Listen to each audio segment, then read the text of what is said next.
Hello YouTube, and welcome to this Hypertrophy Masterclass. So if you've been on the channel for a while, you might have heard me say multiple times that there is no such thing as the natural limit. And that is because, as long as you're smart about it, there should always be a way or another for you to progress in your training. There should always be some form of improvement, and that should lead to muscle growth. But that also means that in theory, hypertrophy should be infinite. You should be able to grow forever. And that makes some people scoff, but that's what I personally believe. But it's not enough to just say it, we must also prove it, right? Because if it was as easy as just training, we would all be like Ronnie Coleman, and we all know that this is not the case. Muscle building is actually quite complex past a certain point and past your newbie gains. And this is why me and other natural bodybuilders on this platform are attempting to do just that. We're attempting to prove to the public that yes, it is possible to keep progressing even after 10 years of training.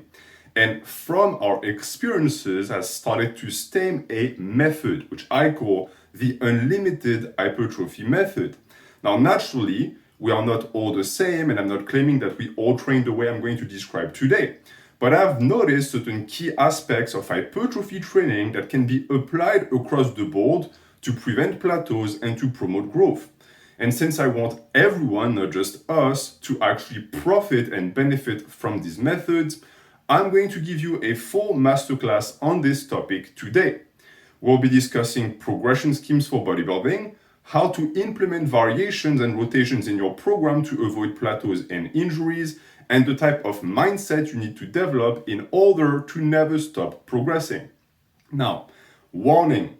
This video is going to be mostly practical, meaning that we're not going to spend too much time on the theory. So sometimes I'll say something which might sound a bit obscure for you, and you might think, okay, that sounds right, but can you tell me exactly like the thought process behind it? If you're interested, just go into the description. There is a video called the 85% rule, in which I explain the entire theory behind the practice you will be receiving today. I let you guys know that because today, again, this should be something that you listen to with a pen in your hand and your program in front of you so that you can actually run through it and make modifications as we go throughout the video and we go from sequence to sequence. And just like in that previous theoretical video, I will be including slides throughout the segments so as to illustrate my points and make them easier to understand, a form of visualization, if you will. So never hesitate to pause the video and look at the slides. If I'm going too fast or even listen to the video again, it's perfectly okay. So, to begin, what exactly are we trying to avoid in bodybuilding and in sports in general, and even in life? We're attempting to avoid plateaus because a plateau is a point in which you're not progressing anymore. And when you're not progressing, you're regressing. We all know that. So we do not want plateaus and we must avoid them at all cost. No one says, guys, I hit a plateau. Of course not. A plateau is always something that we hate. So it's something that, therefore, should be addressed with method. Because theoretically, as I said, hypertrophy should be infinite. As long as you can find ways to keep adding weight or reps, you should keep growing and plateaus should not be an issue. But we both know that it isn't that easy because sooner or later you will run into a plateau, meaning that your performance will either stagnate or even decrease. If it weren't the case, we would all be benching 5,000 pounds, but it's not. So there's a reality behind plateaus, and that is that they are absolutely unavoidable. You will run into them. So this is something that you must do first and foremost before we move on. You must accept it. Acceptance. Plateaus are not the enemy, they're not the death of you. They are something that happens in bodybuilding. It's part and parcel of being a lifter. Once that is accepted, we can move forward because there are ways to break through plateaus that you already knew, but more interesting, there are ways to delay their occurrence, meaning that you will not hit as many plateaus. And on top of that, the plateaus will happen later in your lifting journey, meaning that you will have less to do and less to break. It is always best to only hit 5 plateaus in a year rather than 20 in 5 months, because even though it's always possible to break them, the less we have to break, the faster we progress and the better it is for our mental health, because we all know how damaging plateaus can be for our psyche. The more you hit, the more depressed you get and the less you love lifting. I want to help you preserve your love for lifting, and that means destroying plateaus and pushing them away. And this is when progression schemes come into the mix. Because if some progression schemes are actually great because they delay plateau and are very easy to break plateaus with, meaning that if you run that system, plateaus will not be that much of an issue, other rep ranges or the progression schemes are designed to make you run into plateaus as soon as possible. And paradoxically, these are also the ones that are the most popular because they are usually the ones that tend to maximize strength gains the fastest. So noobs fall into it because they think that strength equals hypertrophy. So they think, okay, the faster I can get my strength up, the better it will be for the size of my muscles. They run things like 3x5 or 5x5, which are designed to make you run into plateaus. They plateau and then they realize that they made a big mistake because at some point or the other, if you have run these rep ranges, these progression schemes that are linear, you end up in that situation where you are asked to add 5 pounds and you simply cannot add 5 pounds, or you start missing reps, all of which constitutes a plateau. That means that your progression has stagnated or stopped entirely. And that is a big issue because it could have been prevented. But the method I'm going to share with you today is not going to go against linear progression. It's just going to be a way to help linear progression fluctuate, or even better, to slow it down so as to make sure that we don't run into these issues. So instead of putting you into a Ferrari and making you run into a wall, I'm going to put you on a bike, but you're going to take the mountain path instead, so you won't run into that plateau. And that solution, that bike I just spoke about, is called evolving rep ranges. It is a much harder system to run because it's not as easy as just adding weight. But once you master it, plateaus will vanish into thin air because they will not even occur. You will dodge plateaus because they won't even exist. So this is something that, of course, I've been talking about on the channel forever. Every single one of my program is all evolving rep range. For that reason, it's because it is the primary system of hypertrophy to me when it comes to progression schemes and rep ranges. So the reason why that is the case is simple. It is much harder to plateau when the only requirement to hit a PR is simply to add 1 rep. Because if you compare a 3x5, for example, where you have to be able to hit all of your reps to be able to add weight, an evolving rep range is not like that at all. The goal with the evolving rep range will not be to add weight, but simply to max out the rep range. So it's the difference between a 3x5, for example, and a 3x6 to 10. A 3x5 means you get your 3 sets of 5 reps. Once you get that, you add weight and you do the exact same thing again, which of course is going to make you run into a plateau. With a 3x6 to 10, you want to max out the rep range, meaning that your goal is to hit 10 reps, the ceiling of the rep range, and then to get as many reps as possible for the following sets as close to the ceiling as possible. Only when the rep range is maxed out do you add weight. Weight that is going to be directly correlated with the movement and the range selected. 2 things I'm going to explain a bit later. But for now, what you have to keep in mind is this. Once that ceiling is maxed out, your goal after it, as I said, is to stay within the rep range. So, for example, if you manage to hit 10 reps, then 9 and 8 on close grip bench, your goal after that will be to add weight because you maxed out the rep range in order to be able to hit at least 7, 6, and 6 reps the next time. So we always want to stay within the rep range. And this is when the jump in weight comes into play, because you understand that if you attempt to put 20 pounds on the bar, you're never going to be able to stay within that rep range, so you're going to fail. This means that unlike a 3x5, where in reality it's the jumps in weight that dictate everything, here it's the opposite. The rep range dictates the jump in weight and not the other way around. So you should add weight on the bar that is going to keep you within that rep range. Looking at this 6 to 10, this means that a jump of 5 pounds should technically be appropriate, because if you are able to get 10 reps with 200 pounds and you go to 205, you won't lose so many reps that now you can only hit 3. It's not possible. You will at least get 7 or 8. It is always something that will happen, especially because, of course, you got 10 reps, then 9, then 8. So you also improve your muscular endurance. It's not one set for a reason. It's because that volume you will get with the other sets will be key in order to be able to make that jump in weight. But this will be entirely different if your rep range is different. So for example, if you do an 8 to 15 instead with the exact same movement, so a close grip bench, and you get 15 reps on the first set, you should be able to add 10 pounds to the bar to the same lift and still hit a minimum of 8 reps. So we see here that, as I said, the rep range dictates the jump in weight and not the other way around. And this is when questions of muscular endurance come into play. As you understand, it's not enough to be able to hit your reps on the first set. That would be a very reductive mindset and it actually would fail entirely.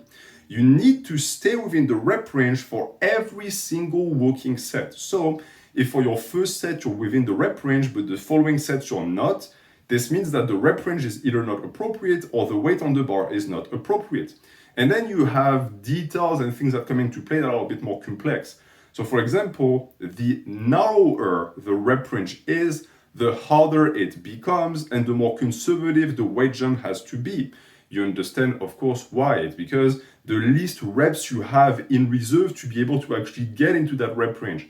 So if your rep range is 10 to 9, you have 2 rep ranges you can hit, or else you failed the rep range, which is why rep ranges tend to always be with at least 4 numbers in between, so 6 to 10, 8 to 12. It is possible to run things like a 6 to 8, a 10 to 12, a 12 to 15, which is only 3, but you see that this becomes more and more relevant the higher you get into the rep range, because if you add 5 pounds to your 3 rep max, this is not the same as adding 5 pounds to your 15 rep max. And I hope you understand that, because the weight compounds. So you eventually run into an issue because you will get to a point where even if you're very conservative with your weight jumps, you will not be able to replicate effort. You might get to a point where, okay, you got 10 reps of close grip bench, but even with a 5 pound weight jump, next time you do 7 reps, then you get 6, and then you can only get 5. So what do you do then? Well, what you could do is, again, widen the rep range, that is perfectly fine. Or you could use another method that helps avoid plateaus, which is evolving sets, because if evolving rep ranges exist, the sets that come with it also must be able to evolve. And the way it works is extremely simple. Let's say you do 6 to 10 reps on close grip bench for 3 sets, but you then realize that you can't just stay within the same rep range for the whole 3 sets, so you're going to be exiting the rep range. So what you do instead is don't touch the rep range at all and just go down to 2 sets. So you get 10 reps, 9 reps, 8 reps on 200 pounds on close grip bench, and you go up to 205. You go into it knowing that 3 sets might be too much and you're going to get booted out of the rep range. What you can do preemptively is simple. You go down to 2 sets. So now what you'll do is you go in with that new weight and you get 7 and 6 reps. That way, next time you come in, you just take that third set, you add it back in, and you hit 7, 6, and 6, and you're good. You can just resume the rep range as is. This is an important method because it helps with people who get started with evolving rep ranges to not panic if you don't hit the rep range. The reason why the rep range exists in the first place is because it gives you brackets to stay within so that you know for a fact that the reps you get are quality, intense, good form, etc., etc. They're not absolute. You can break the brackets, but if you want to stick to them, it's as simple as that. Just manipulate the sets and you should be good. But keep in mind that this technique, this hack, has its limits, meaning that I usually recommend people stay between 2 and 4 sets if they're going to run evolving sets, simply because you understand that the more sets you add, the longer it will take you to jump up in weight. And that also goes for the rep ranges, because you understand that if you do 2 to 8 sets, okay, of 10 to 20 squats, now this means that you have to max out the rep range and max out the set range. So if we do simple math, this means that you are very likely to only be adding weight every 3 to 4 months. That's no bueno. Now that's too slow.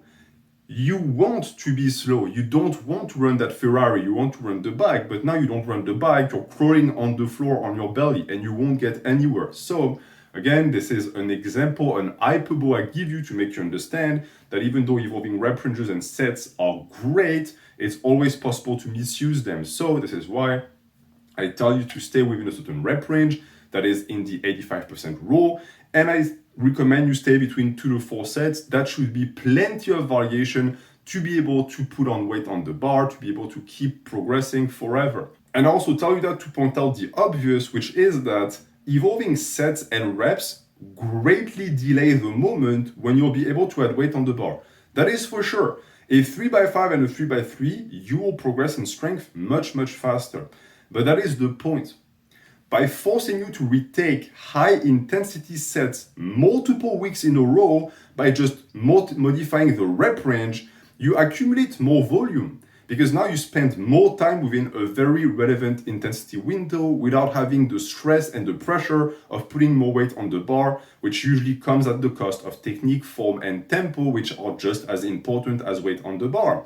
And so, in a sense, yes, hypertrophy training has a certain component of strength sacrifice to it, because to promote progression in terms of muscle growth, you have to sacrifice something in exchange, and that something is strength. Does it mean that your strength won't progress? No, it absolutely will. But you understand that it will progress much slower. But in exchange, the weight jumps are going to be much smoother. Anyone who has ran static rep ranges and evolving rep ranges will tell you that a weight jump in a static rep range at some point when you're advanced enough feels like skydiving. You don't know if you're going to hit that rep. You don't know if you're going to hit that weight. It feels like a gamble. With evolving rep ranges, it never does. You know for a fact that the weight jump is going to be smooth because you'll have accumulated so much volume with a previous weight that your body and your muscles will be used to it. And so 5 pounds or 10 pounds on the bar is not going to be that much, especially because you're going to go down in reps. And because you'll never have to ask yourself if you can hit your weight or your reps, this is also going to be so much easier on your psyche because, again, that pressure is going to disappear. You know that you can hit it, and that is also a method to never even have to break plateaus because you're never actually going to run into plateaus. However, eventually this also stops. It stops much slower than with static rep ranges, but it stops because if it didn't, again, it would be as easy as just doing Romanian deadlifts for 8 to 12, and you would soon RDL 1,000 pounds, but we both know it's not the case because you will eventually get to a point when you'll start to retake the same weights for the same number of reps 2 or 3 weeks in a row. And that is a plateau. There is no way around it. That is a plateau. And this is when we're going to talk about the psychological impact of plateaus and the proper mindset to approach them. Because many people, when they run into that, what do? They panic. They think, oh my God, my progression has stopped. My life sucks. I need to do something about it right now. So they do stuff like, for example, taking weight off the bar, which you should never do because the only thing you do when you do that is you reduce the intensity of the lift, and that has never helped anyone break a plateau. Best case scenario, you reduce your fatigue, but you could have used better ways to reduce your fatigue. And if you were peak fatigued, it means that there was something in the program before that was amiss because it forced you to do a deload that was so extreme that now you lift 70% of what you used to lift. So that is not a solution. This is the equivalent of cutting off your arm and putting a band-aid on it. What you should have done instead is not cut off your arm at all. But there is another thing that people do that they think is a good idea, and that looks like one because on paper you keep progressing, and that is to switch exercise. I've done it, you've done it, we've all done it. You plateau on the lift and you say, okay, fuck you, you take it out of the program, you replace with a new lift, and then you start progressing again and your strength goes like this, and you're like, wait, I'm making all sorts of gains. But you're not. What you did is you dodged the plateau. You didn't break it, you went around it. But not around it to keep progressing forward. What you did is you did a 360 around the plateau and then you went back the other way. Because essentially what happens when you do that, when you switch out a lift and you replace it with a new one, is that you are starting to neurologically adapt to that new movement. And that is exactly the reason why your progress is so fast. It's not new muscle you're building, it's not new tissue. You are just learning a new skill at this point. And we progress much faster on skills at the start when we're beginner in the gym than we actually do in terms of hypertrophy, and we all know that. But the difference is that at least a beginner can justify that because they're beginners. They have to learn new skills. So the hypertrophy gains they will get from that is still going to be relevant, and that's what we call newbie gains. But for you, it's not the case. Your newbie gains are far behind you. You'll never get them again. What you're trying to do is you're trying to relieve your newbie gains by mimicking the strength progression you used to get when you first put foot in the gym. But it's just an illusion. You're actually just wasting your time. Actually, for people who are more advanced, intermediates, or people who have even more experience, true hypertrophy gains occur when you get to the point when progression becomes hard. Because this is the point where the body has to build muscle in order to get that extra rep. So what you're actually doing when you switch out a lift that you've been struggling on for a new one is that you are dodging hardship and you are dodging difficulty, because this is the weight and these were the reps that were actually challenging growth. And this practice can have you just spin your wheels forever, because what you can do is you climb the mountain of neurological adaptation, and once you reach the peak and your body starts to have to adapt now, what do? You do it again. So you just do this. You do yo-yo training and you wonder why your physique is not going anywhere and you think, man, I get so much stronger. But do you? I knew people like this, and one simple thing could have opened their eyes, which is a log. Log your lifts. Write down your lifts and then see if you're actually progressing, because it might be that 5 years ago, you did the exact same movement, you progressed the exact same way, and you picked it up 2 weeks ago, and guess what? You're back to square zero. You're back to where you used to be. And that usually even isn't really the case. Your strength might have progressed a little bit, but not as much as if you just stuck to movements. So please stop dodging movements like this. This is not how you break plateaus. This is not how you avoid plateaus. This is essentially just running into a plateau and then taking 5 steps back and running into it again and again and again. You understand that this is not going to lead to good hypertrophy gains or a good physique. Instead, you have to embrace the difficulty, and you have to keep in mind that having to retake weights is actually a good thing. It means that the weight and the reps that you're currently using are challenging enough. And this is key. It's a switch of mindset, because it's going to make you look at things with a different eye. Instead of looking at these difficult periods in your life as, oh, this is a plateau, I'm stagnating. No. This is the breaking point. This is where you have to grind, because this is when the most gains are actually being made.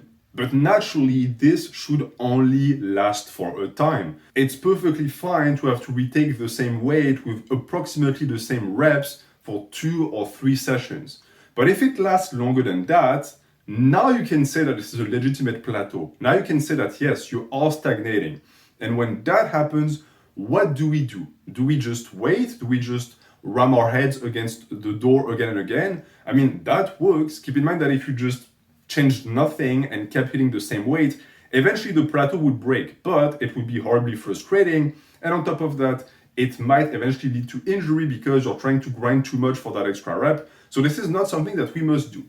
Instead, I'm going to introduce a new concept that is going to greatly help you avoid plateaus and keep progressing, and that is rotations. A variation is defined as a movement in a similar line of specificity with another movement in your program that you will use coincidentally because they work the same muscle. So you will have 2 tools instead of 1. You will have 2 sources of volume instead of just 1. And rotation describes the action of alternating between these 2 movements, either on a scheduled manner, so weekly. Week A, I do this movement. Week B, I do this movement, but they take up the exact same slot in the exact same day. Or via autoregulation, which relies on instinct. So on any given day, you decide, hey, today I want to do this, and the other day I want to do this. This is for more advanced people.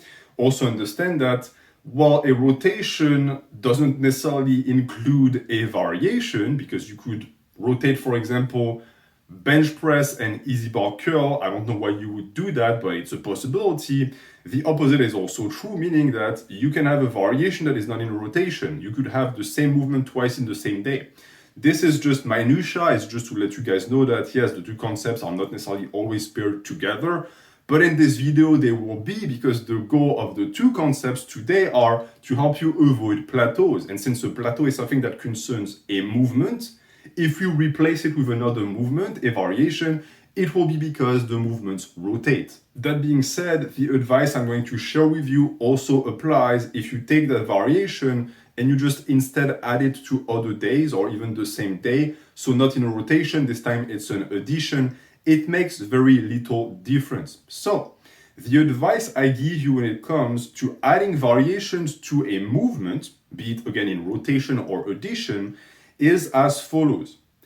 Only do it when one of the movement in your program plateaus regularly on evolving rep range. And the reason why the plateau on the evolving rep range is the signal that I've decided and elected on for when it is time to add a variation.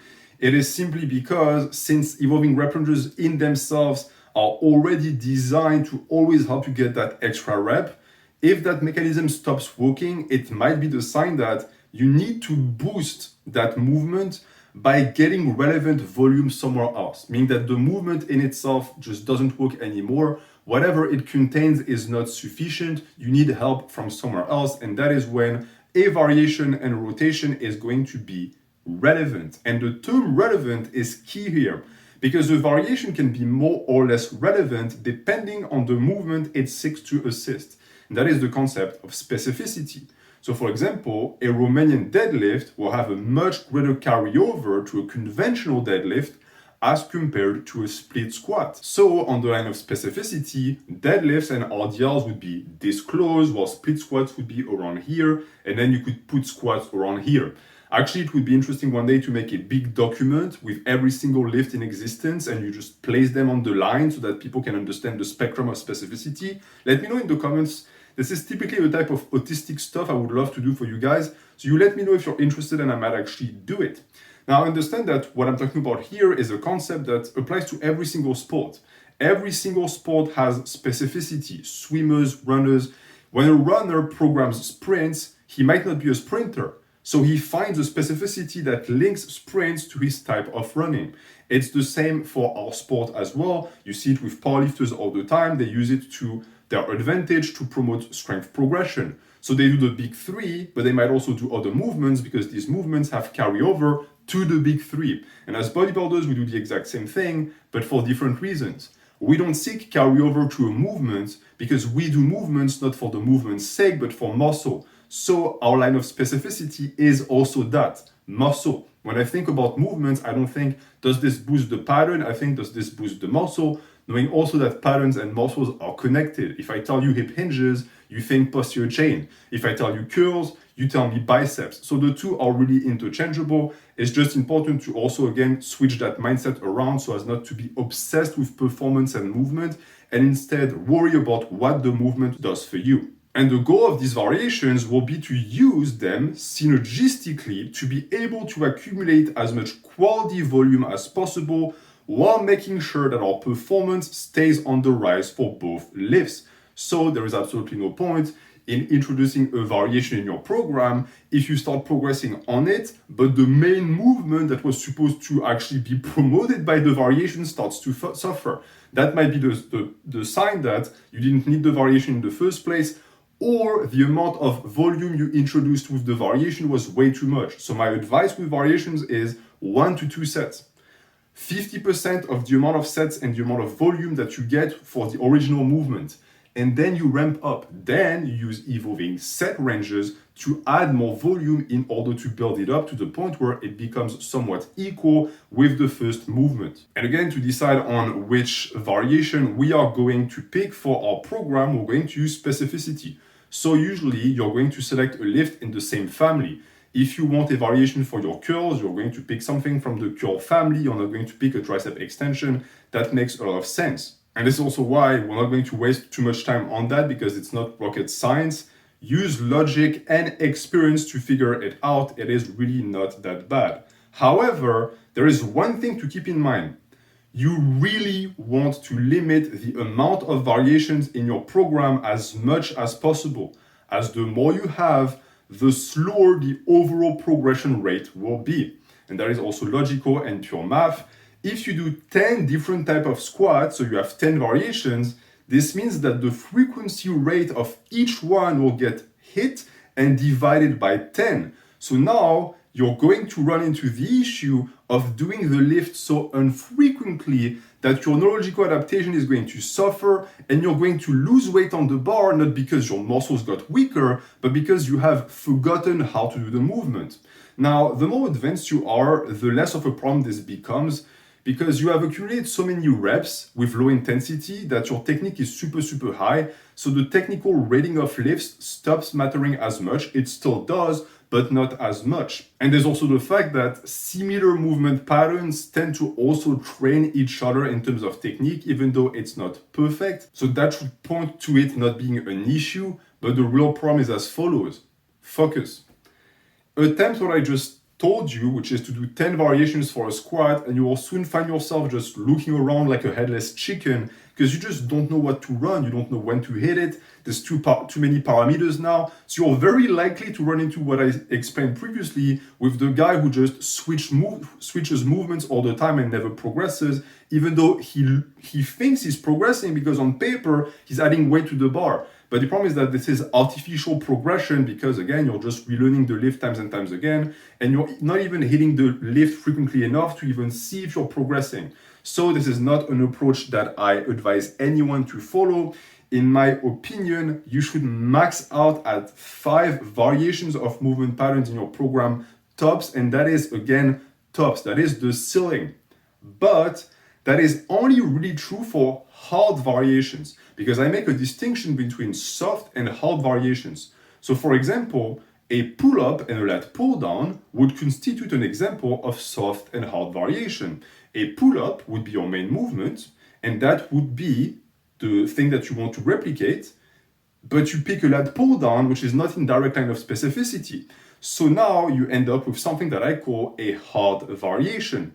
A good example also would be a squat and a leg press. Yes, they both work the legs, but they are different movement patterns. Even though they are technically knee flexions, they are going to, in a sense, require completely different motor patterns. So I cannot call them variations plainly because they are just not specific enough. And this is why I told you that as bodybuilders, we think of specificity both in terms of muscles and movement patterns, because if I were to just look at muscles again, pull-ups, lat pull-downs, teres major and minor, and lats, they should be the same movement, right? But they're not. And this is when the concept of soft variation comes into play.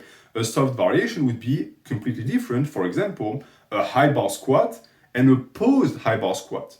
Now, it's still a variation, it's not the same movement, it's not the same lift, quote unquote, because one has a different tempo, but they're so similar that to me, that is a soft variation. And in my opinion, you can have as many soft variations as you want. There is no cap on it because as long as it doesn't disturb your focus, it doesn't really matter. If you do a squat or a post squat, it's not going to really damage progression or performance at all. So it should have zero impact on your training. But if we're talking hard variations, which, and we'll get back to that later, tend to be the ones that you want to select as bodybuilders because they tend to promote muscle growth the most, there are some hard numbers I can share with you. I know how much people like numbers.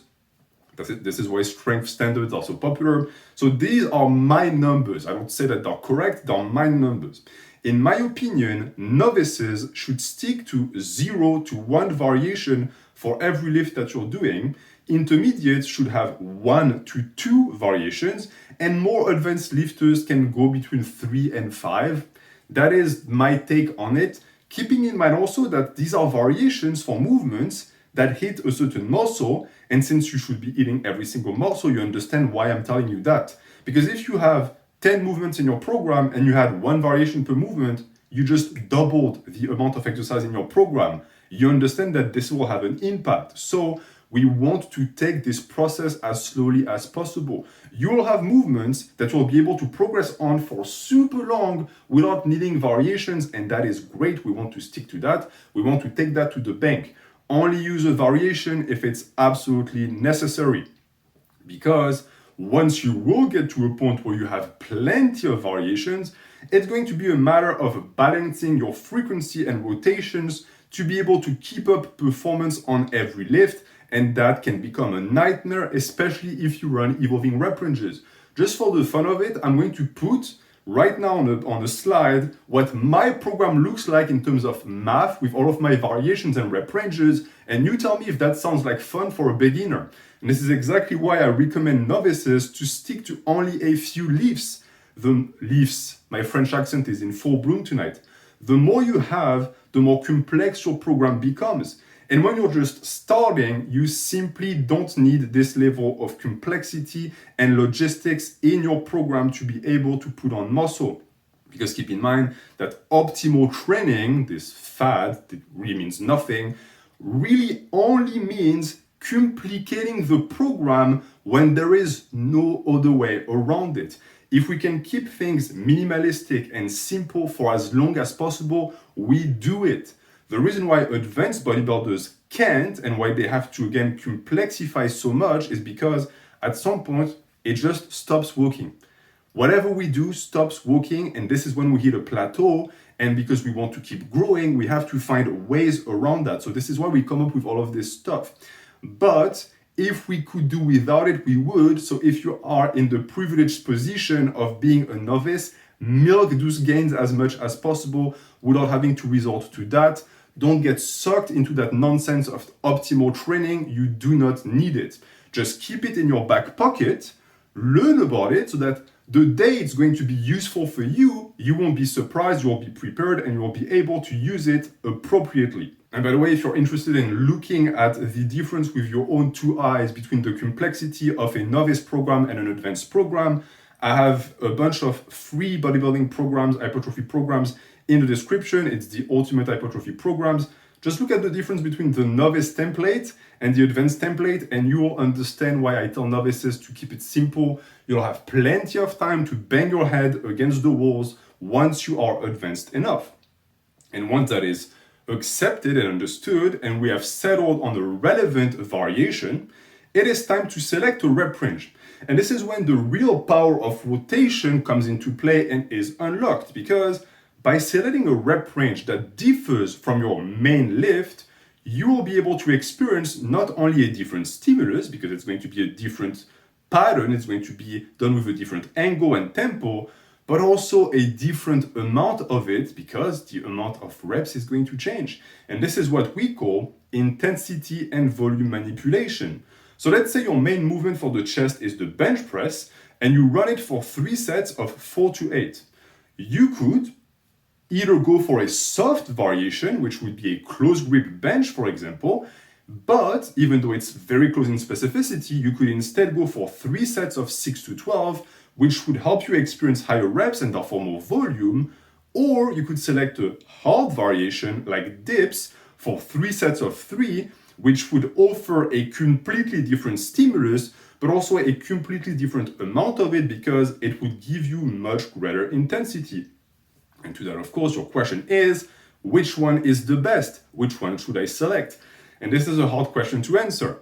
While soft variations tend to offer more strength carryover because they're closer in specificity, it is therefore also possible to argue that hard variations are better for bodybuilding because they hit the muscle in a different fashion and therefore they also stimulate more growth. The risk being that you might be lured into that false sense of progression because you're going to have to relearn the movement, which is why I insisted so much on not switching movements all the time and also not adding too many variations. It's to prevent you from turning something that is a great addition to any bodybuilding program into something that now is going to result in no gains whatsoever. You'll also find, and it's an addition I didn't write down here, that hard variations also tend to prevent overuse injuries because they recruit the joint in a different fashion, which is also why they're so great for hypertrophy and bodybuilding because they're not going to be as taxing as soft variations, which is also why we tend to favor them. But this means that you should be able to justify every variation in your program as well as explain why its rep range is the way it is. Because keep in mind again that bodybuilding is a game of iterations. As such, while variations can be a fun way to spice things up, and I'm all about fun in the gym, They should never be used solely to kill boredom, because if you do that, you're going to lose all of their benefits, and that is simply not the point. And once you do this and you scale the amount of variations and rotations you get into your program and you get your rep ranges right, you get to a point where you become able to schedule multiple lifts to hit every muscle of the body every single time you need to, or running different rep ranges, so getting different types of volume, and also getting different types of intensity, meaning that you get to a point where running into a significant plateau becomes almost impossible. And if it does happen, it might mean a few things. One, your recovery is not on point, so you might need to eat or sleep more. Two, whatever rep range you selected or weight jump that you attempt on your lifts is simply not proper, at which point no number of variation or rotation is going to save your ass, because what they attempt to correct or boost is spoiled and rotten in the first place. So you need to go back to score zero, correct the rep range and the main lift, and then you can add onto it, because now it will actually be useful and relevant. Because if not, as I said again, and I'm repeating myself, but it's important to put into your head, if you don't do that and you don't use them appropriately, all of the methods I'm sharing today, especially the rotations and variations, are just going to make everything worse. Or three, you have run into a psychological plateau, meaning that it's not the physical, it's not the body that's the problem, it's all up here. You are creating your own limits, at which point I suggest you just stick to this unlimited hypertrophy method and you just keep grinding, because eventually the plateau will disappear, and when it disappears physically, it will also disappear up there. And that is that. It is quite condensed. I hope it was digestible. I hope the slides helped. If you have questions in the comment, please do not hesitate. I'm always happy to answer. And if you've learned anything from this lecture and you've benefited, you can always support me on my Ko-fi page. You don't have to, but it helps me put all of my hours and energy into these lectures, which I always love making for you guys. And that is going to conclude this video. So I'm going to leave you for tonight. Thank you for watching. Have a good day.